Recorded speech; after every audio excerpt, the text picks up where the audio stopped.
Hi there, and welcome to Graham's Guide Friday Live. This Friday, the 22nd of January. Today I'm at the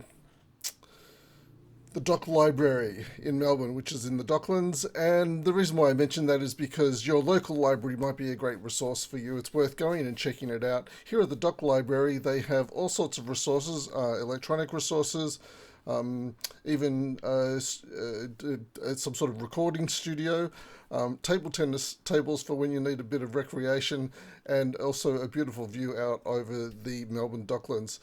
So your local library may also have some facilities and services available that could help you with your studies. So I highly recommend checking out your local library, and or feel free to travel to a library that's not local.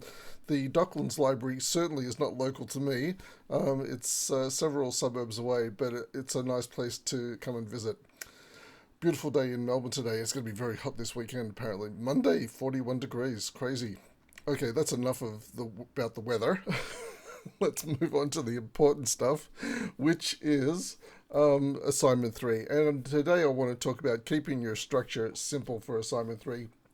You'll see here on my agenda above that I provided a simple structure for assignment 3, which consists of the introduction, the 5 subtopics, and the conclusion. So let's go in to have a quick look at how you can keep this structure simple. If we go into the assignment, into the discussion boards, you'll see that I've pinned the 1.5 Dream Careers discussion back into the top list of discussions. That is because for your unit goals and course goals, it's really worth revisiting the 1.5 discussion where you first outlined your unit goals and course goals. They may have changed. If you go in there, you'll see that I've done a summary, I've aggregated your responses, and also provided some guidance that might be helpful on what resources, theories, and literature you might use to help support your discussion there on how you've developed these goals over the course of this unit. Okay, so if we go into the assignment details page for assignment 4, in the assignment overview, this assignment overview is not about the structure of your essay. These questions here are not the questions that you need to be answering for your essay. These questions asked here, for example, here, what do you know about the online environment? And what skills do you have in virtual collaboration? How have your knowledge and skills developed in this unit? These are not necessarily questions to answer for your assignment 4 essay. These are just questions to stimulate and inspire you to get you thinking about assignment 4 essay and the sorts of things that you might like to bring in to your essay as you answer the questions, and and each of these questions relate to one of the 5 subtopics. To find the 5 subtopics, you can go down to the assignment criteria, and the first 5 criteria relate directly to the 5 subtopics. So you'll see that my list here correlate directly with these 5 subtopics, the first 5 criteria. For a more detailed explanation, you can go into the assignment details. And here in the assignment details, you'll find more information about how to respond to the essay and the 5 subtopics. For even more a more detailed understanding, you can go to Tenure's announcements for week 9, where Tenure provides wonderful guidance on assignment 4. You need to scroll to the bottom of her announcement here. You'll see the assignment 4 guide provided by Tenure if I open that up. Can I open that up easily? Hope so. There we go. And you'll see here in Tenure's contents, she also, you can see the strategic alignment between the 5 subtopics and the body paragraphs. And if you follow through this down, if you follow this down, if you scroll down, you'll see here Tenure provides, sorry about that, Tenure provides a description of what you might like to include in the body paragraph 1 on future work skills development, which requires you to talk about virtual collaboration and how you've developed your virtual collaboration. It also wants you to explain your development of this skill using a learning theory. And we covered learning theories in I think it was week 6, where we talked about the Transmissionist Theory, where that was mainly in primary school and high school, where the teacher stands at the front of the class.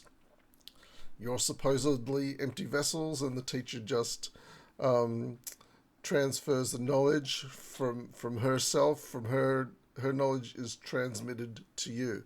So you're an empty vessel and you receive the knowledge.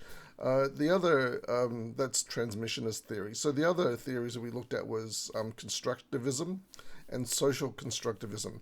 Now, constructivism is when you've got some previous experience, you've already been learning some things over the course of your life, and then you come to this unit and you bring that previous experience with you, and as you take on the new knowledge in this unit, you build on your previous knowledge. So you're constructing knowledge based on what you already bring. And it's a very individual method of learning constructivism, because really you're learning the things that are useful to you and that are special to you. I think I just noticed that there's a... Anyway, that's still on my camera. Wow. Okay. Didn't need to know about that either. But anyway, you know that my camera still had its plastic cover on, which is now off. Okay, moving on.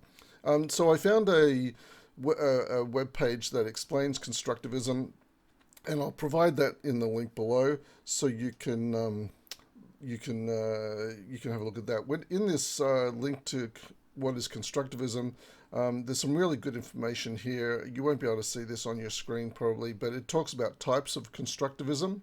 It also talks down a little bit further about the disadvantages of the constructivist methods. So that might be something interesting to talk about in your first paragraph. If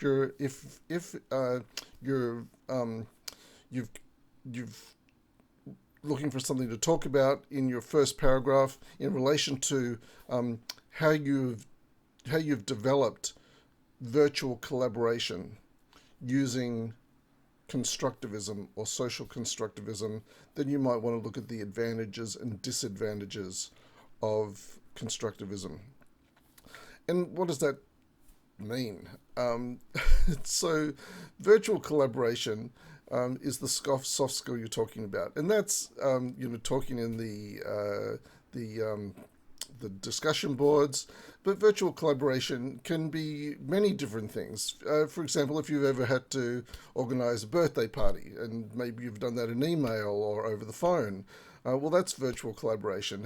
If you've organized a raffle, or if you've organized catching up with friends on the weekend, this all requires collaboration, and most of the time that collaboration occurs virtually, not in person.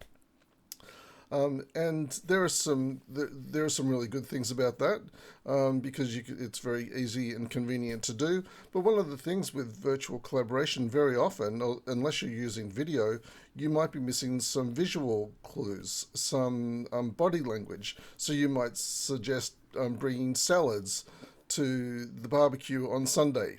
But what you don't see in the email is the other person going, salads, really? I hope she doesn't ask me to bring the salads, or I hope he doesn't ask me to bring the salads because I'm hopeless at making salads.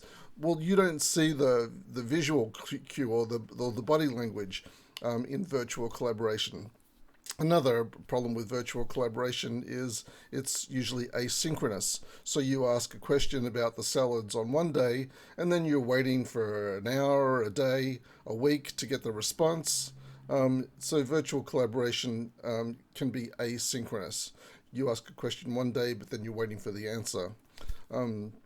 With synchronous face-to-face collaboration, like if you catch up for a cuppa, and in person at a coffee shop or at home, the person's right in front of you, and you ask, what do you think about salads? And you can see the body language, and they respond to you, and it all happens straight away. So in-person collaboration, it can be very good, but virtual collaboration is something that we have to work with more and more as we move online with our studies and with our works, particularly during the pandemic. Many of us are working from home, and we don't see our colleagues for days, weeks, or months. And if you're not using video communication, well, you're not getting that body language feedback. That's just one example. But when it comes to constructivism and using the constructivism theory to explain how you're learning about virtual collaboration, well, in the discussion boards, when you talk about Metzger's criteria, for example, and you say, I use Metzger's criteria in this way, and your colleague in the discussion board says, oh, you use Metzger's criteria in that way. Okay, well, I understood Metzger to mean this. Well, together you're constructing knowledge, and it's based on your personal experiences. So you're actually using, in that case, social constructivism to talk about how you find online sources, credible online sources. And so in that way, that social constructivism and virtual collaboration are very intertwined. You could write a whole essay just on this one subtopic, but you need to reduce that just down to the one paragraph. So anyway, you can see how this final essay can be constructed, and then the structure of the final essay. So look, I'm going to leave that with you at the moment. That's it's supposed to have been a simple explanation of structure. So you start off with the introduction, you go through those 5 subtopics, and you finish with a conclusion. Hopefully that's of some use to you. I'll leave that with you now, and we can chat about this in the discussion boards. And if necessary, we can make another video so you can get some body language from me about more about how to complete your final essay, assignment 4, and successfully complete this unit. I think I'm babbling now, so it's time to finish. It's goodbye from me. Bye for now.